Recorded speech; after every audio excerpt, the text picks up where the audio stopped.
ఒక్కసారి కొమ్మూరి గోల్డ్ కి కాల్ చేయండి. తాకట్లో ఉన్న మీ బంగారాన్ని విడిపించి మార్కెట్ ప్రైస్ కి వాళ్ళు కొనుక్కుని మిగతా డబ్బులు మీకు ఇచ్చేస్తారు. హాయ్, వెల్కమ్ టు మనం టీవీ. మనం ఉన్నది మన కోసం. నేను మీ జర్నలిస్ట్ మనోజ్. టర్కీలో ఘోర విమాన ప్రమాదం జరిగింది. లిబియా సైన్యాధికారి సహా 6 స్పాట్లోనే చనిపోయారు. ఒకసారి ఆ విజువల్ చూసుకోవచ్చు మనం. టర్కీలో జరిగిన ఘోర విమాన ప్రమాదం తీవ్ర భయాందోళనకు గురిచేసింది. లిబియా సైనికాధికారి మొహమ్మద్ అలీ సహా 6 స్పాట్లోనే చనిపోయారు. టర్కీలో జరిగిన విమాన ప్రమాదం గురించి లిబియా ప్రధాని మంత్రి అబ్దుల్ హమీద్ సమాచారం అందించారు. సో విమాన ప్రమాదంలో ఆ దేశ సైన్యాధికారి మొహమ్మద్ అలీ కూడా చనిపోయినట్టు ఆయన అఫీషియల్గా అనౌన్స్ చేశారు. మంగళవారం అంటే నిన్న డిసెంబర్ 23 సాయంత్రం లిబియా ప్రతినిధి బృందం మొత్తం కూడా టర్కిష్ రాజధాని అంకారాకు ఒక అఫీషియల్ టూర్కి వెళ్ళి స్వదేశానికి తిరిగి వస్తుండగా ఈ ప్రమాదం జరిగింది. ప్రధానమంత్రి ఈ సంఘటనను ప్రమాదవశాత్తు జరిగిన ఈ ఘటన చాలా విచారకరం అంటూ అభివర్ణించారు.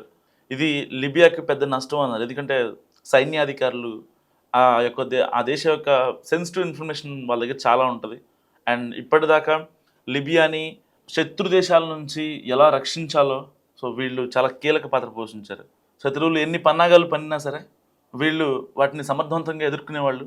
ప్రమాదం తర్వాత అంకారా విమానాశ్రయాన్ని తాత్కాలికంగా మూసివేయగా అనేక విమానాలను దారి మళ్లించారు.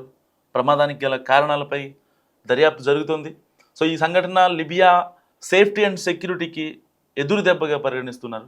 ఈ సంఘటనకు సంబంధించి లిబియా ప్రధాని అబ్దుల్ హమీద్ ఇటు టర్కీ అధ్యక్షుడు ఇతర నాయకులు అధికారులతో ఇప్పుడు సంప్రదింపులు జరుగుతున్నారు. అంటే దీని వెనకాల ఉన్న కాన్స్పిరసీ కుట్రకోణం ఉందా అంటూ కూడా స్పందిస్తున్న పరిస్థితి. సో లిబియా సైనికాధిపతితో పాటు ప్రమాదంలో మరణించిన మరో 4 chief staff lieutenant general al Fitouri and సైనిక తయారీ అంటే వాళ్ళ ఎక్విప్మెంట్స్ ఉంటాయి కదా ఆ అథారిటీ డైరెక్టర్ అయినటువంటి brigadier general Mohammed al Khatiwi and భూబలగాల commander lieutenant general al Fitouri Hurib, general staff chief సలహాదారు మొహమ్మద్ ఆల్ అసావి డియాబ్ వీళ్ళంతా కూడా అనంతలోకాలకు వెళ్ళిపోయారు. సో స్పాట్లోనే జరిగింది ఈ ఘటన.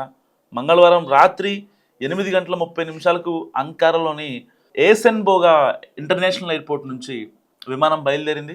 అండ్ టర్కీ ఇంటర్నల్ ఎవరైతే అంతర్గతంగా మంత్రి అలీ యోర్లికాయ తెలిపారు 8:30 ప్రాంతంలో మన భారత కాలమానం ప్రకారం ఈ ఘటన జరిగింది. లిబియా సైనికాధిపతి మరో 4 ప్రయాణిస్తున్న ఫాల్కన్ 50 క్లాస్ ప్రైవేట్ జెట్ శిథిలాలను అంకారా సమీపంలోని స్వాధీనం చేసుకున్నారు. అంటే వాతావరణం సరిగా అనుకూలించకపోవడంతో విమానంతో సంబంధాలు తెగిపోయాయని కూడా గ్రౌండ్కి భావిస్తున్నారు. అంకారాకు దక్షిణంగా ఉన్న హేమనా జిల్లా సమీపంలో విమానం గతంలో అత్యవసర ల్యాండింగ్ సిగ్నల్ పంపింది లాస్ట్ ఫైనల్గా. సో విమానం ల్యాండింగ్ సిగ్నల్ పంపే ముందు కనెక్షన్స్ అన్నీ కట్ అయిపోయాయి.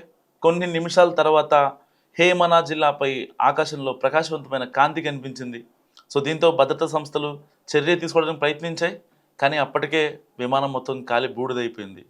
మొహమ్మద్ అలీ ఆయన ఇక లేరు అన్న వార్తని లిబియా ప్రజలు జీర్ణించుకోలేకపోతున్నారు.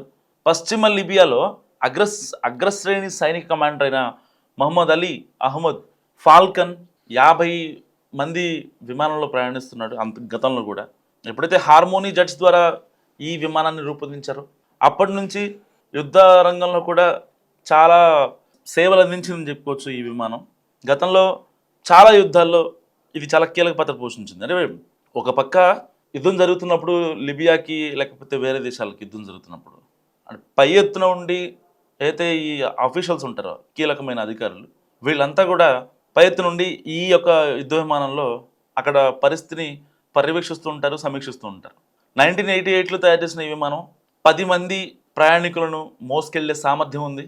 ఇది వైఫై ఇతర ఆధునిక సౌకర్యాలతో అమర్చబడి ఉంది. అయితే మరి ఇంత ఆధునికమైన విమానం 1988లోనే టెక్నాలజీని డెవలప్ చేసి మరి దాని ఆ యొక్క ఫైటర్ జెట్కి అందించారు. బట్ అయినా ఎలాగ కూలిపోయింది, ఎలా క్రాష్ అయ్యింది అనే అనుమానాలు కూడా లేకపోలేవు. దానిపై బ్లాక్ బాక్స్ ఇప్పటికే స్వాధీనం చేస్తున్నారు.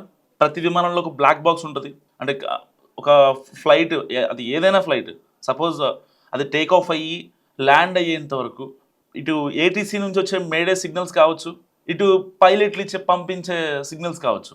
సో అన్ని సిగ్నల్స్ని ఈవెన్ క్యాబిన్ క్రూకి ఇచ్చే ఒక అనౌన్స్మెంట్ కావచ్చు, లేకపోతే గ్రౌండ్ లెవెల్లో సిగ్నలింగ్ త్రూగా కమ్యూనికేషన్ కావచ్చు, ప్రతిదీ కూడా బ్లాక్ బాక్స్లో రికార్డ్ అవుతుంది. సో వాళ్ళు ఏం మాట్లాడుకుంటున్నారు ఈవెన్ అది కూడా ఆ బ్లాక్ బాక్స్లో రికార్డ్ అవుతుంది.